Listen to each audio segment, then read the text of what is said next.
So G is Lagrangian inside that. This is the right dimension. The dimension of that is half the dimension of this, and it's isotropic. That thing restricted here is 0. And we need to finish it off. So this will be our D. To finish it off, we need also some G star in D. So what can it be? How do we do it? So inside of this complex G, which is a complex semi-simple thing, so we have Borel, one of Borel's, which rules are positive, and then we have Borel subalgebra. That's a complex subalgebra here. And it's, for the moment, it's too big. It's not true that the dimension of this is half the dimension of that. But from the Borel thingy, there is somehow projection to Cartan. So this is Borel. So these are like upper triangular matrices, and these are diagonal matrices. We just remember the diagonal part. And inside of this, okay, let me call it this complex Cartan. Okay, this guy is complex. If you wish, I can write BC, but there is no real B here. So for the moment, all of these are complex Lie algebras.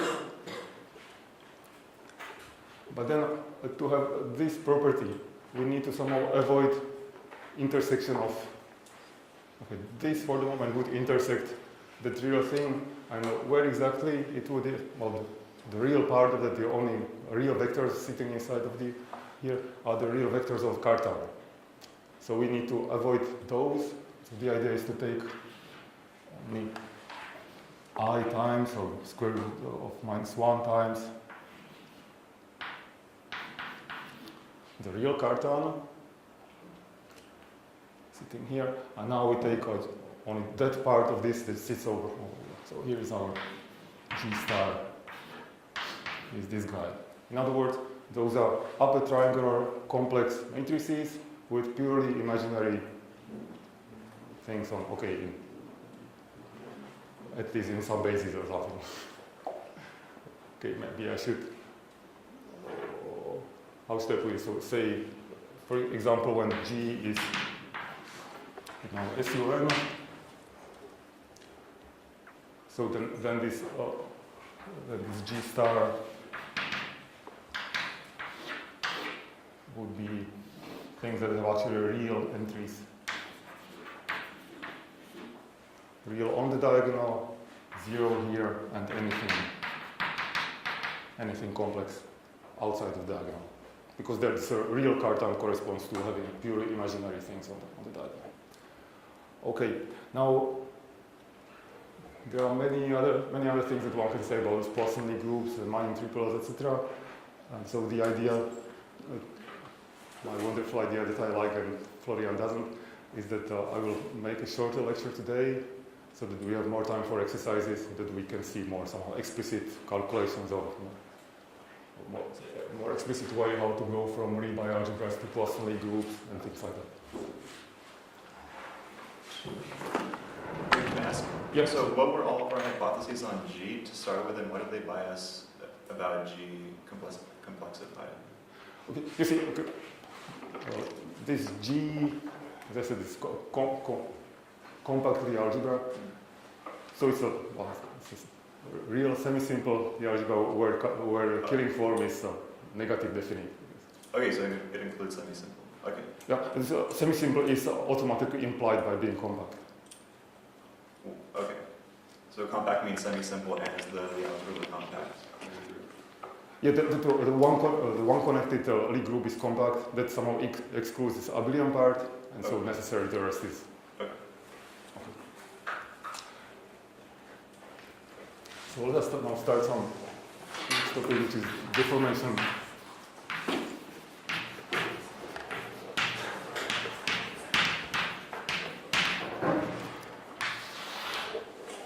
Deformation quantization. So I already told you that there is some motivation for studying Poisson structures. That if we deform the product of functions to some non-cumulative but still associative product, then there's the first part of this deformation we obtain a Poisson structure. So let me now write it more precisely. So definition, a star product on a manifold M. So what is it? It's an associative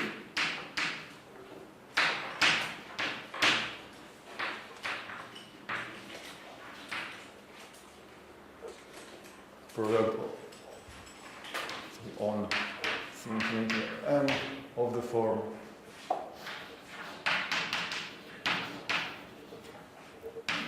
we take two functions, and now the outcome, this may be not entirely precise, the outcome is going to be something which depends on some formal parameter. It's going to start with f times g, and then there is h bar times d1 fg squared dt fg, etc. So it's really it's a product that goes from c infinity of m times c infinity of m into c infinity of m formal power series in some h bar. So we require it to be associative, and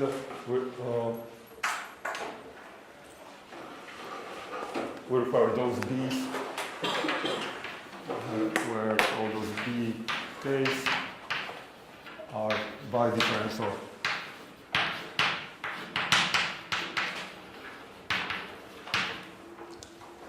operators. So what does it mean that it's bidifferential operator? It just means that we compute some partial derivatives of this f, some partial derivatives of the g, multiplied with some coefficient which might be a function, and then we'll multiply all that together, and that's it. That's what we would imagine. Now, why bidifferential operators? There are several reasons why to impose this, but this in particular implies that our product is local, meaning that it only depends on the germ of those two functions. So this thing implies that the star is local, which one can say that it's defined on the sheaf.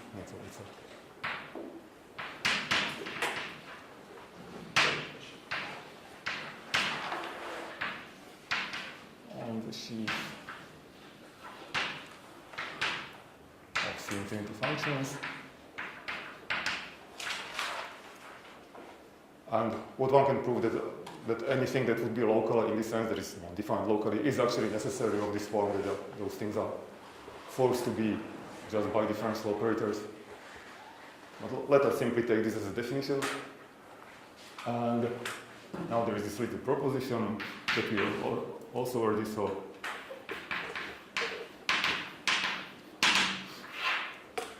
That when we take the commutator for some star product, then in degree 0 in h bar we get nothing because we just have this commutative product. So let me write it here. So f star g minus g star f. So it starts with h bar d1 fg minus d1 gf and plus high order terms. And now the proposition is that if we impose that bracket of f and g is this combination fg minus b1 gf, and this thing is a Poisson structure.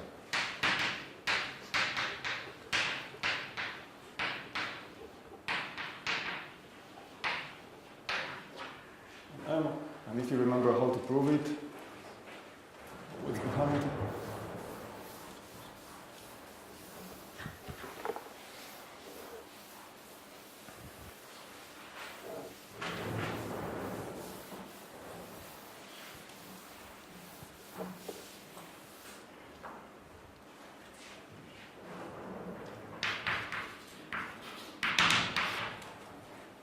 The idea is very simple. It's simply that if you take if A is an associative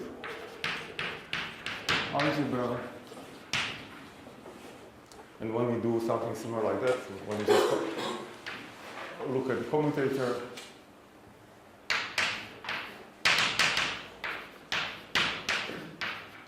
and first of all, it's certainly a Lie bracket.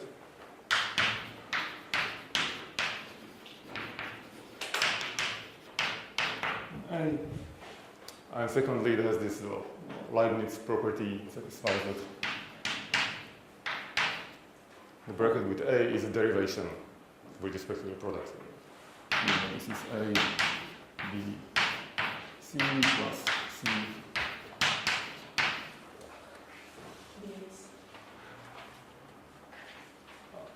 Yes, thanks.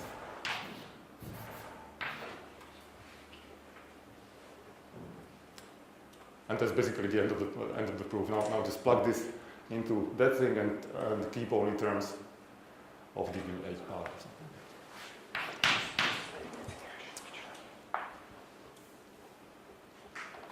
And now, what kind of problems you can what are some kind of questions that one can ask?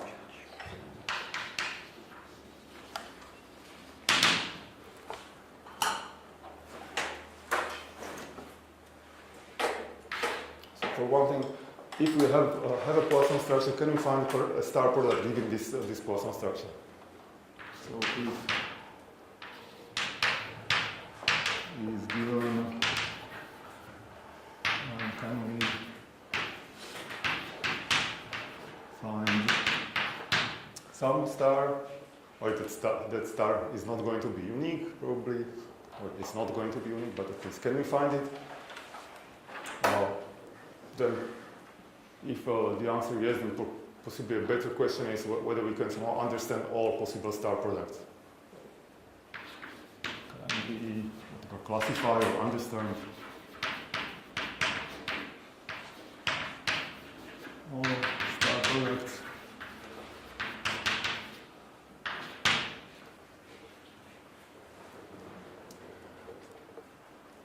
And those problems were solved. So, let me, before telling you who solved what or what is known, let's also return a little bit to those Poisson-Lie groups, since we spent quite some time with them. So for a Poisson-Lie group, what should one expect?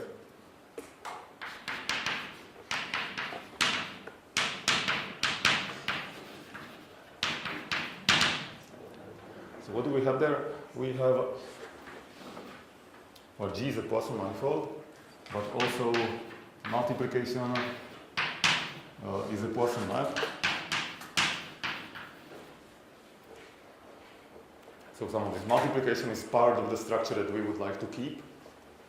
And so what should we demand? Should there be some additional property of that star product that should be demanded so that is somehow compatible with this multiplication? There is a reasonable answer. See?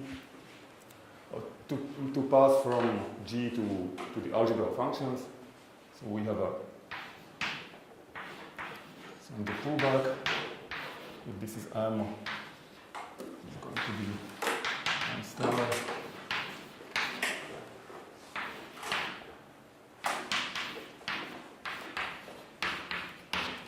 So we have smooth functions on G times G, which are somehow imagining some completed tensor product of those two things.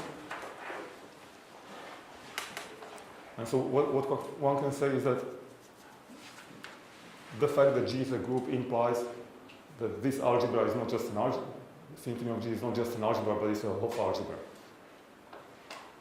So symphony of G is a commutative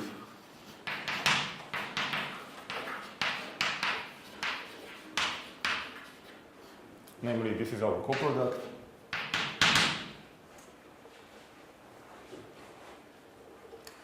And now the natural thing to ask whether we can actually do our quantization, that is, we want to deform the product here, and whether we can deform this, and at the same time whether we can deform this coproduct with the thing which is due to the product on the group in such a way that they are still compatible, that they still form Hopf algebra. So now the question is, the problem is deform C infinity G still to a new Hopf algebra.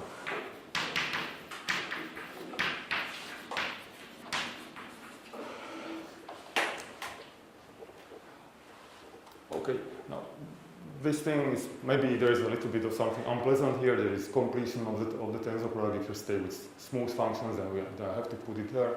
So there is a more algebraic version of this question.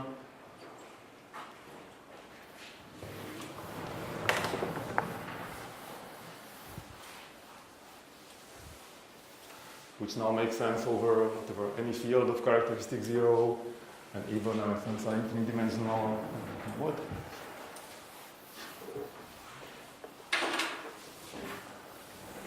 So the idea is that here it is some kind of dualization. I will pass from G to C infinity of G, and that's a good way how to get lost. So instead of that, let's take something which is now dual to C infinity of G to get lost even better, but which is no longer dual to G, so it's going to be a covariant with G. So let's take the enveloping algebra of the of G. So that thing is that there is a duality between, or some, of course not quite non-degenerate, but there is some pairing between this and C infinity of G, because these things are the same as just distributions on G supported by the origin.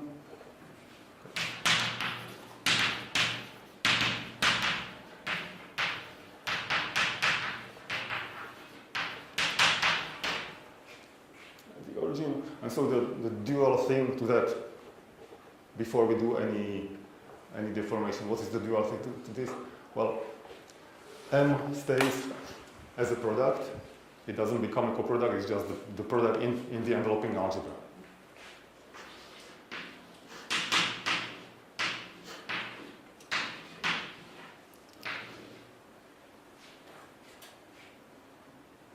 That's our M. But now the product on C infinity of G becomes a coproduct here, and that's the well-known, you probably know. Okay, tell me if I'm telling something you haven't heard, but also tell me if you just want me to skip it all. So there is a product. There is also a co-commutative coproduct.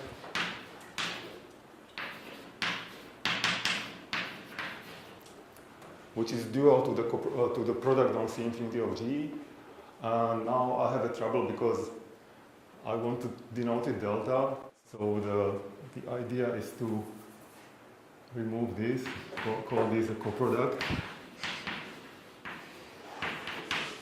It's just M star, because now I'm going to call this delta.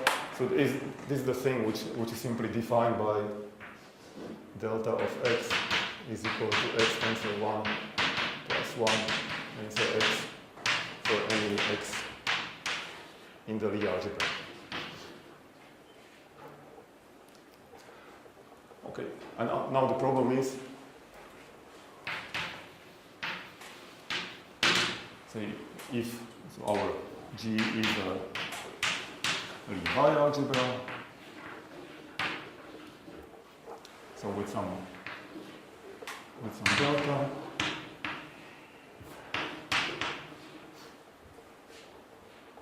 with some co-bracket, and the problem is to deform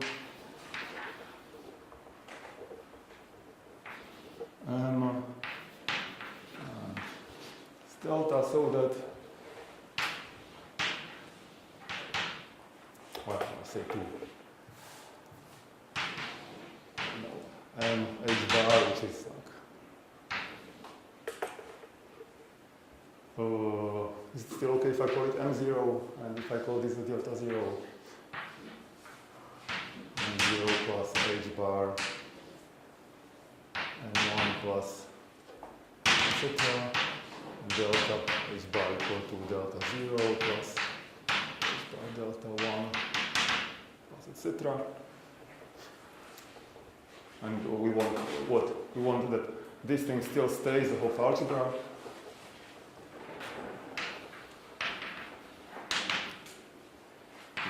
UG with all this MH bar delta H bar, and we say don't need to touch unit and co-unit, the original unit and co-unit.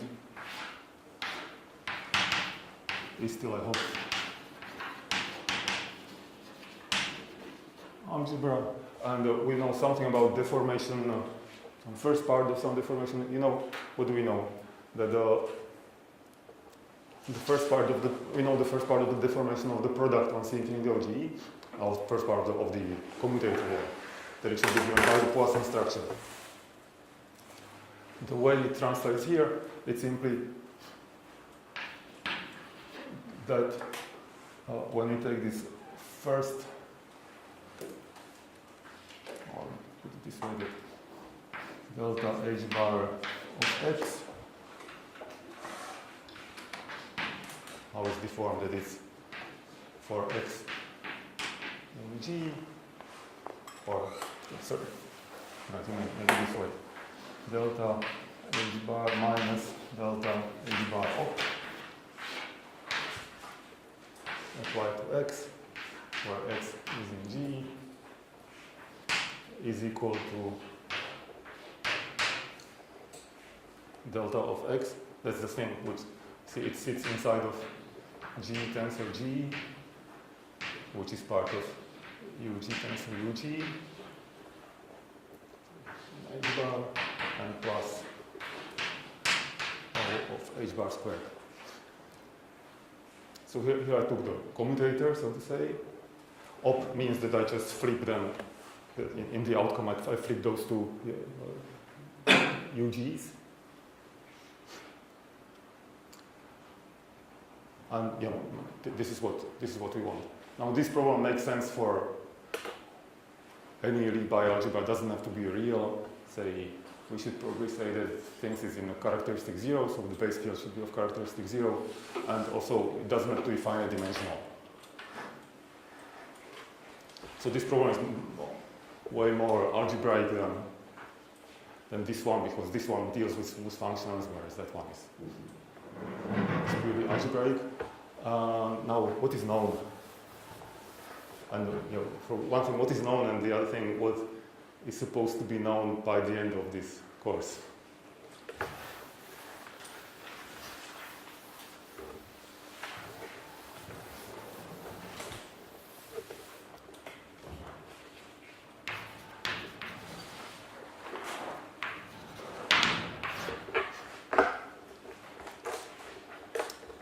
So out of all these problems, the one that was simplest was this quantization of those Poisson Lie groups or of those Lie algebras.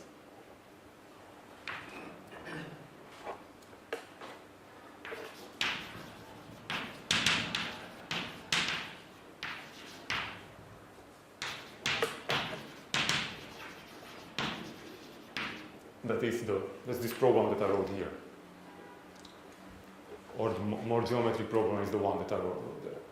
So that's something that was solved first, and it was really the simplest of all these problems. And we're going in this course we're going to stay close to this problem. We're not going to go very far with those more general problems. So this one was solved by, just to put there some names. The theorem of letting go.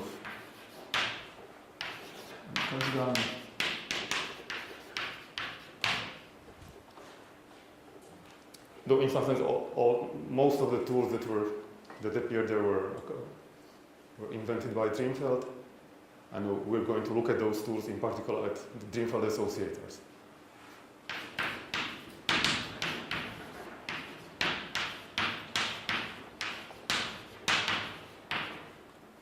So they somehow, plus some little algebraic tricks, give this quantization. Now, the general problem is general deformation quantization.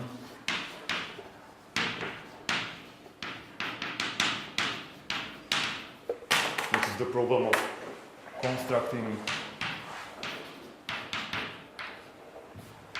the star product out of a Poisson bracket. So that was first solved by H.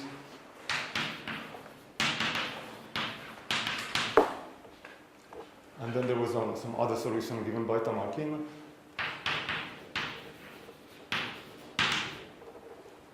And I'm saying all that because now I'll tell you a little bit about what enters those solutions. And it will, of course, be incomprehensible, but then we shall concentrate on this side. And because, in principle, those dreamfile associators appear here somewhat secretly and here explicitly. So the black magic which is needed for solutions of those problems will be presented, just these things are way too difficult for me to explain.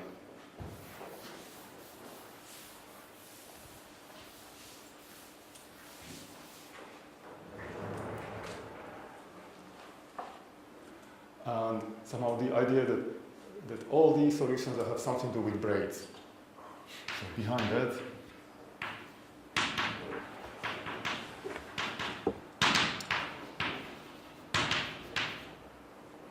those braids appear here in those quantum group thingies. They appear very explicitly as braids. Here they appear more in this form. So the idea is that let us take the configuration space of n different points in a plane, or say in complex numbers. So let us take, let me call it xn for lack of better notation. It will be Cn minus diagonals. So just all possible configurations of n distinct points in Cn. And if you wish, we can also introduce some Yn, where we will not remember which point is which. So those points will not be distinguished. So this will be just Xn modulo the action of the symmetry group.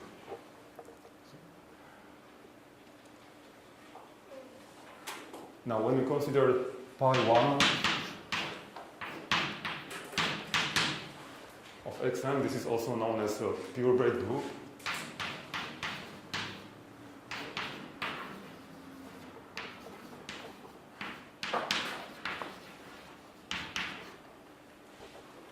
The visualization for that is, let's put this time equal to 0. Here we have our complex plane, and then there are some points inside. Well, let's start with some particle configuration. When it has time equal to 1, we should end up with the same configuration. We're talking about pi1 with some base point that I need to choose.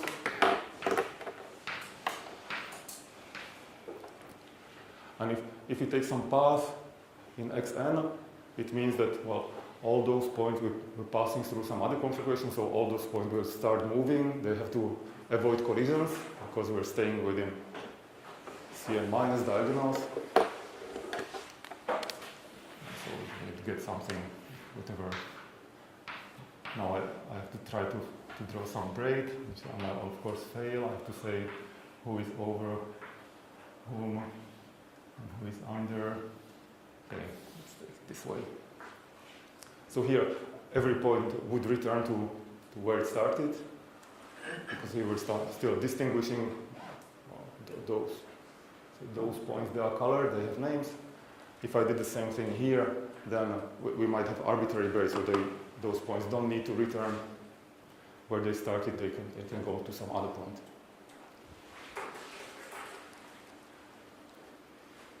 So this is what is called this pure braid group. And what is the composition? Well, it's defined because it's pi1 of somebody. But to visualize it, you take this picture, you take another picture of the same form, now stack them on top of each other, and that's how from two braids you get another braid. And in some sense, there is no difference between those braid groups. I should write this pi1 by definition. So, the non-pure braid group. And in some sense, as I said, there is no real difference between those braid groups and these spaces, because as we shall see, in fact, those spaces are k-power 1s. They have all the higher homotopic groups vanish.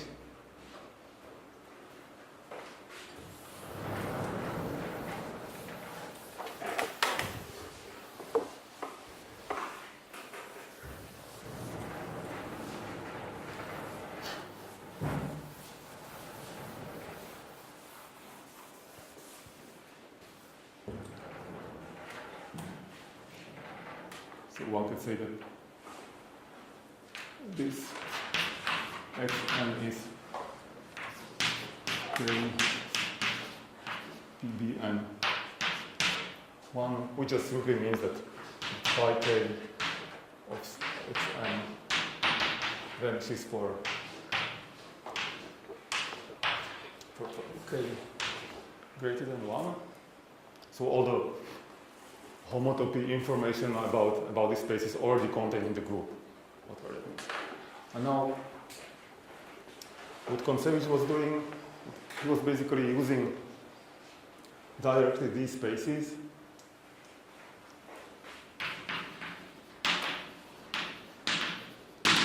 some kind of integrals over configuration spaces.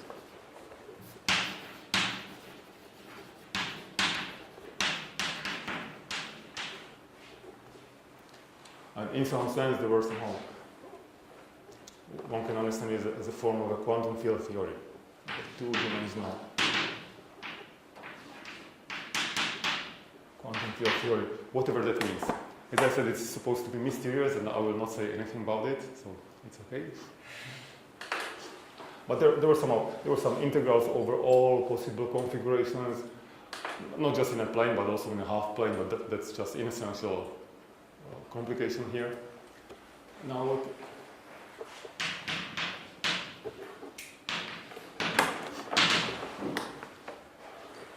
what happened in Tamarkin's solution? There's some other version of this xn, where we look at all configurations of non-overlapping small disks, little disk inside a unit disk. It's homotopy equivalent to our xn. So if you only remember some of the centers, although these are not equal configurations like that into xn, that's going to be homotopy equivalence. So there is no real difference here between space of configurations like this and this space of configurations of just of points. But this gadget is called little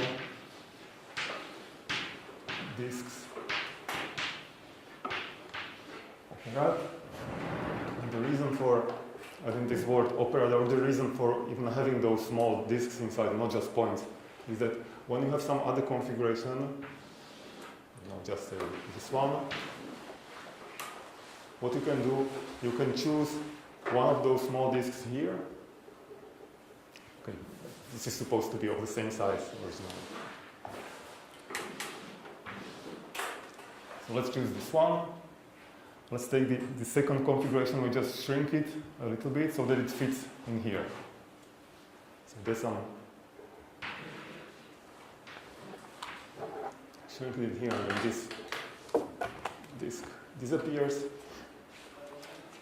Opera just means that we can do these kind of strange compositions. Yeah, we can do it. But then why? Or what's the point? The point is that those things, they are spaces. They are spaces of all those configurations. They are simply the same spaces as those xn when it comes to computing homology or anything like that. So if you compute the homology of these things, which are the same as the homology of xn, then we get some graded vector spaces.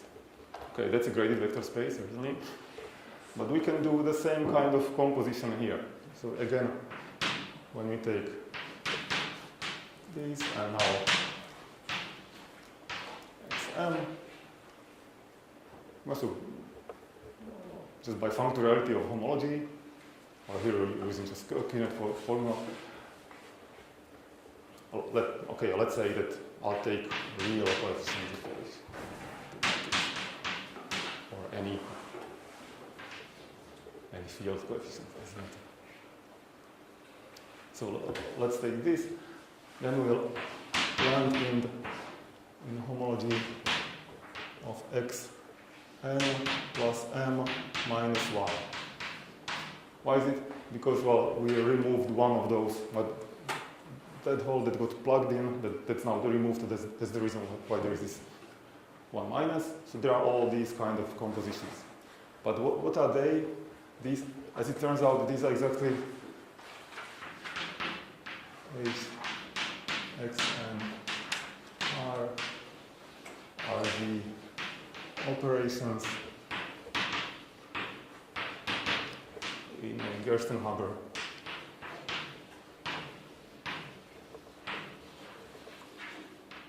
algebra. Meaning that when you have a, say, if A is a Gerstenhaber algebra, let's take n copies of a Gerstenhaber algebra. A is particle Gerstenhaber algebra. Let's take n of them.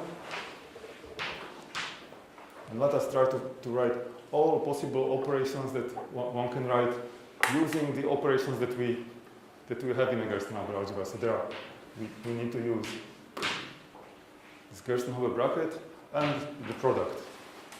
There are many things one can possibly write. Let's say A, B, C. When these things are 3, it can be sent to, I don't know, A, B, C plus 3 times A, B, C, for example. And there's not wonderful statement that when you do this purely geometrical topological thing, and pass to homology, you end up with this purely algebraic thing. And now then somehow, in a way that I will not explain, of course, knowing that these that we have the structure of a Gerstenhaber algebra on the algebra of polyvector fields, and using these ideas and using those miraculous associators, one can again find a formula or one can find a way for deformation quantization.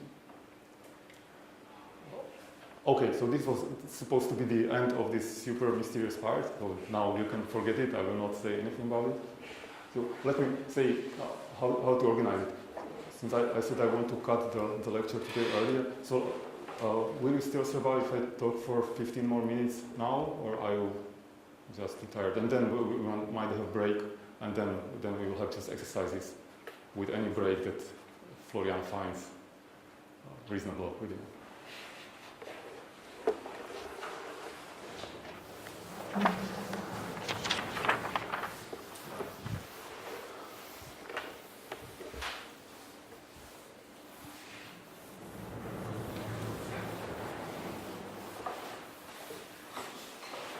Okay, so now nothing should be mysterious anymore. I'm going to talk just about break groups.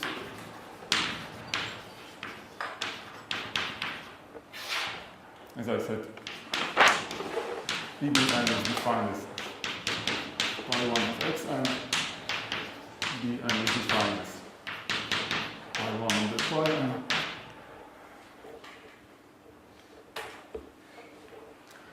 Let us first look at this non-pure braid group. So there are some natural elements, in Bn. So there are some sigma k's which are in Bn, which mean the braids of the form. Nothing happening, and there's just exchange of two strands in the braid, where this is k and this is k plus k. So k is between 1 and n minus 1. Those sigmas, they are called Artin generators.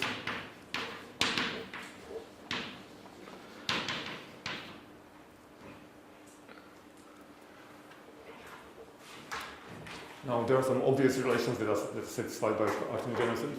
First obvious thing is that when we take this crossing somewhere and somewhere far away, then they certainly commute. It doesn't matter in which order we make them. So some relations are certainly that sigma k, sigma l is equal to sigma l if k minus l is at least 2, yes. It's sigma L, sigma K, probably, on the right-hand side. Yeah, that would be nice relation. It's a pity that it's not 2. Okay, so we have this relation. Then there is some relation that, this involves almost 4 strands, Michel. And when we have something which involves only 3 strands, when there is an overlap, what's happening there? We might have something to do it.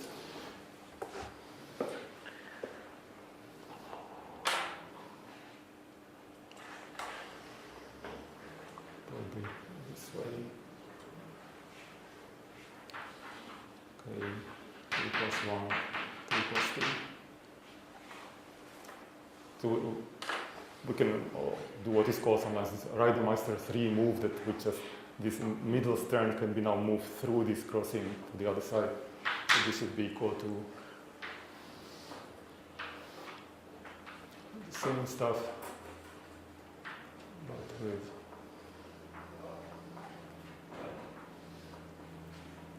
like this.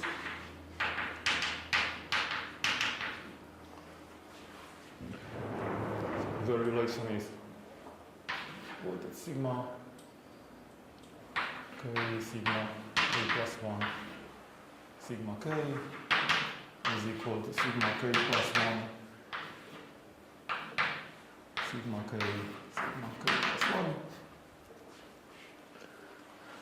Now, you see, you can in principle imagine those relative heights of those 3 things here differently. I just wrote it. This was first, this was deeper, and that one was deepest.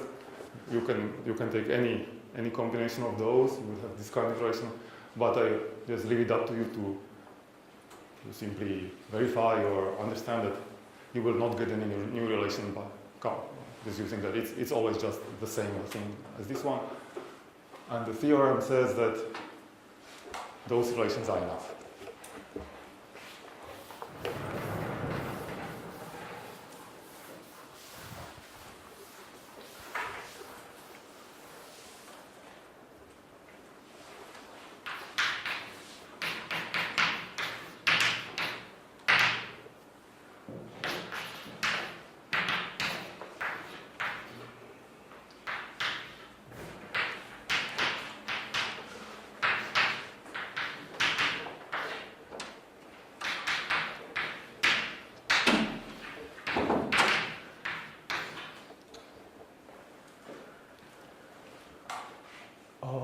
Okay, now tell me, do you want to see some sort of proof, or you already saw some sort of proof? Or okay, so let me tell you some sort of proof.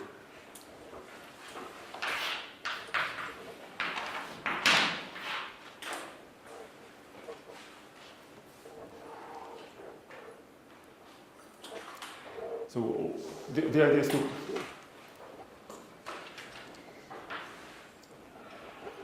find inside of to stratify or to split this space Xm into some first to some cell which is contractible, and then something which is codimension 1, and then something of codimension 2, and something of codimension 3, etc.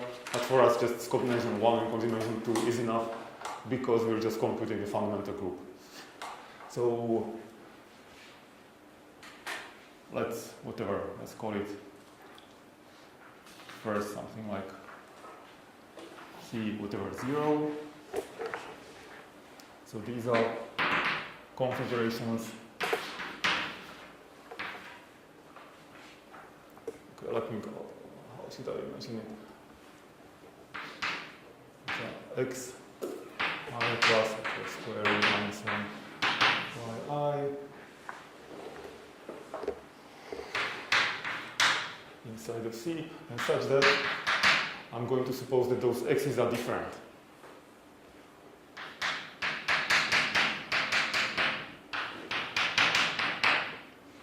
It means, you see what it means? Now we're somehow looking at our plane from this side.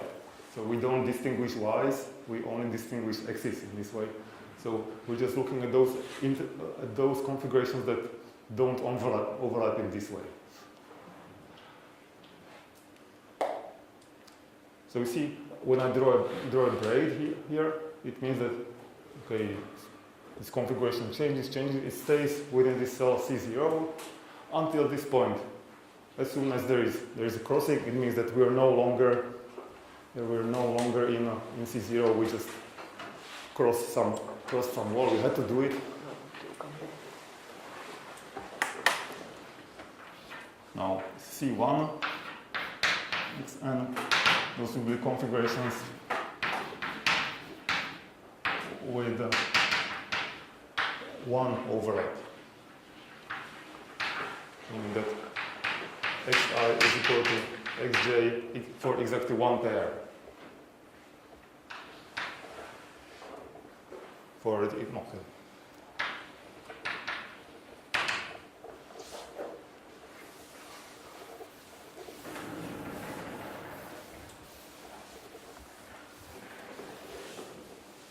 So this is one nice manifold of the, it's even affine or something, in the sense of affine space, which is of codimension 1.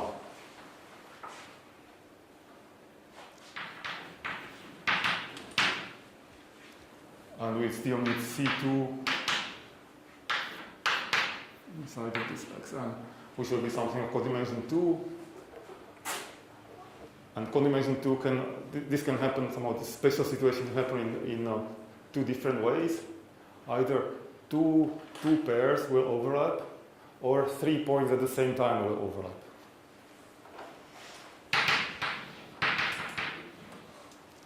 So we might have this kind of configuration that there are two overlaps. See? Or there are 3 points with overlapping x coordinate, and all the others are not overlapping.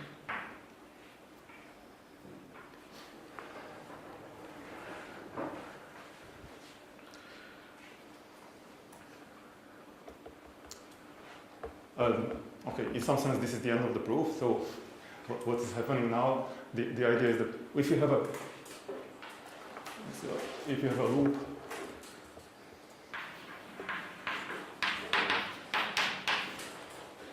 in xn, starting at some safe point, starting at some point which is in this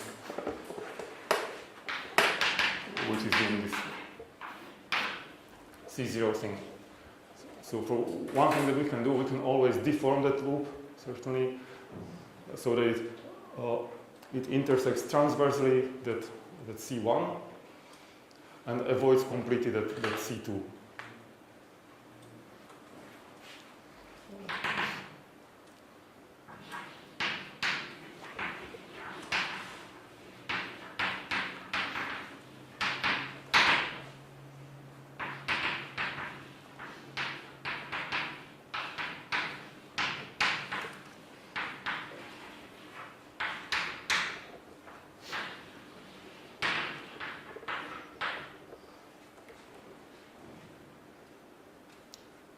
So I guess in principle one can say it uses some Sartre theorem or something that we can smooth things out and demand that things are, that if it's of dimension 1 that it's transverse to things which is of codimension 1 and avoids things which are of codimension 2.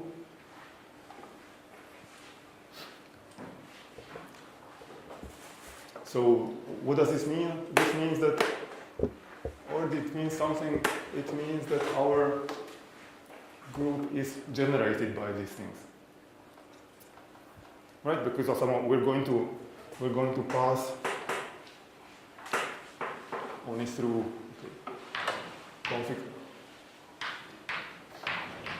configurations of this type, and this is what's happening. So, or in other words, it means that I don't have to, which is somehow obvious on picture, I don't have to draw things with obvious triple intersections because one can always deform it so that those crossings happen one by one. So the completed two things is like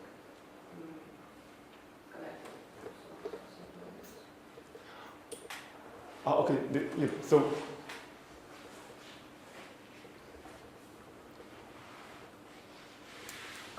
Sorry, yes, there is one thing. All the time I'm writing C or X and I should be writing Y.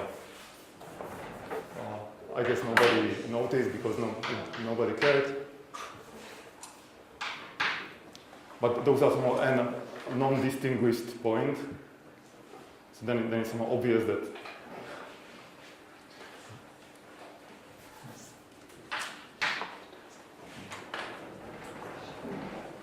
so this is one thing that we can do. And now we should look at why there are just those generators. So there the idea is to look at homotopies, of course, now. Pi 1 is defined as loops modulo homotopy. So the other thing is the homotopy. Now just intersects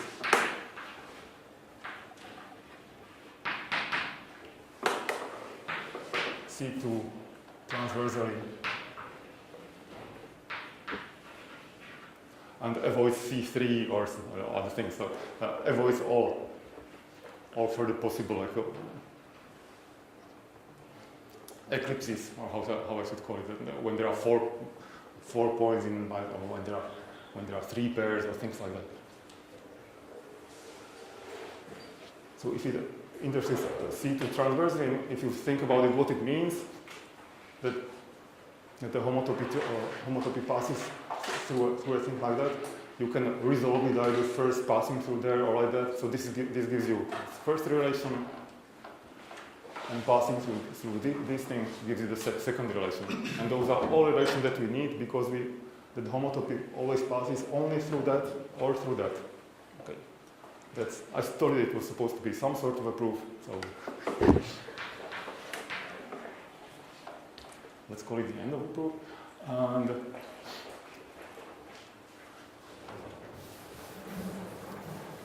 let us now look at the pure braid group. This situation there. So one thing that one can see with this xn, that if you forget, say, the last point,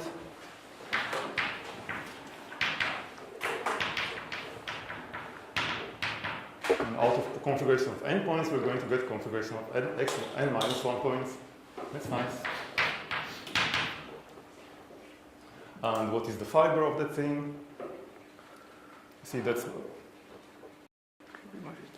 so that's when all these n are fixed. It's only that nth point which is allowed to be anywhere. So the fiber here is like minus n points, which is a homotopy equivalent if you wish, is to bouquet of n circles, just playing with n holes. That's sorry, minus n minus 1 points. What do I do? I do this. Okay. Okay, great. So that's a nice fiber bundle. Given like that. And on top of it, we actually have there is a continuous section for this fiber bundle. For that one needs to think a little bit how to find a continuous section. So, meaning imagine you have n minus 1 points, and you're supposed to find another point, and you need to be sure that it's not one of these. Yeah, but what if somebody is already in the mass center? But still one can do it. Like one stupid thing to do is that, say we take maximum of those x coordinates and add 1, and we don't need to even worry about the y coordinate. We just set it to 0. That works. It needs to be, and this is a continuous function. We found the section. Right? In the end, there is a stupid way how to find a section. And so, what can we now say? From there, we certainly see that what are the fundamental groups here? fundamental group for that thingy, that's supposed to be a free group, I guess, no? Playing without n minus points. Fundamental group is going to a free group of n minus generators. Pi 1 of this c minus n minus 1 points.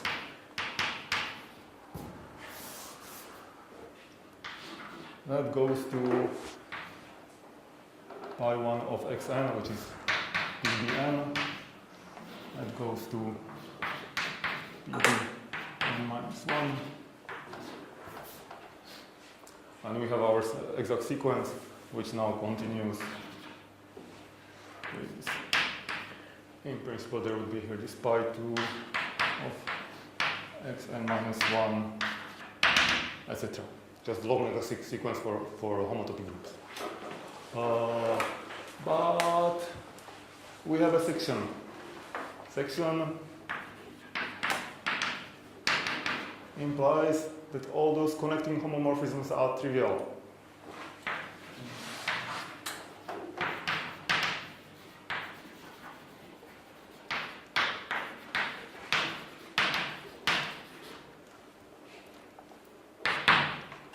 Why is that?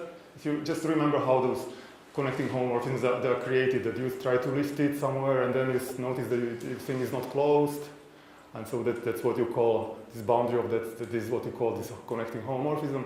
But here you have no problem of lifting anything. You just use this section to lift it. If you got something closed here, like a ball or something, a sphere, you lift it there, you still have a sphere. So what does it mean? This is trivial. So we actually have an extension like this, and on top of it, we have this splitting. So we have splitting of the extension.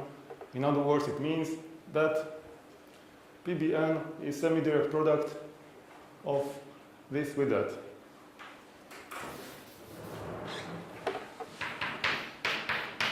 PBN is PBN minus 1.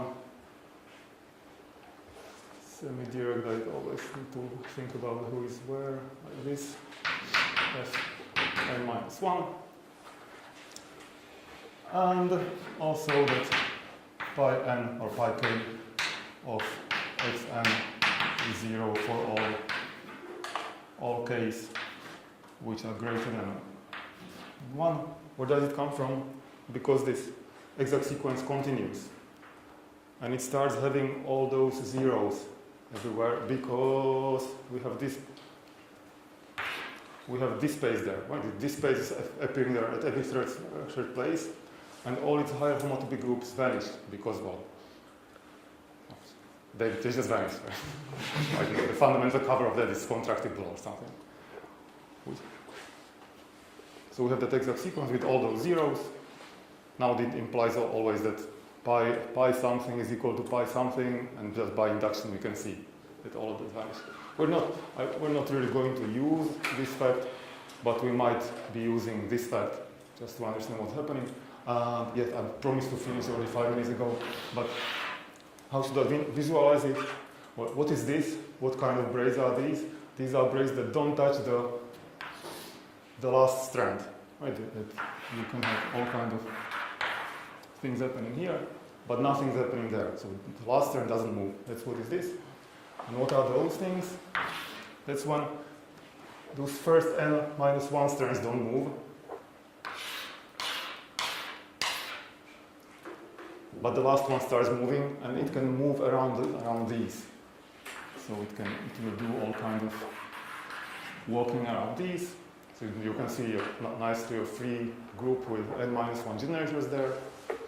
And here there is this pure braid group, and this one strand stays far away and untouched. Okay, so sorry for taking more time than I promised.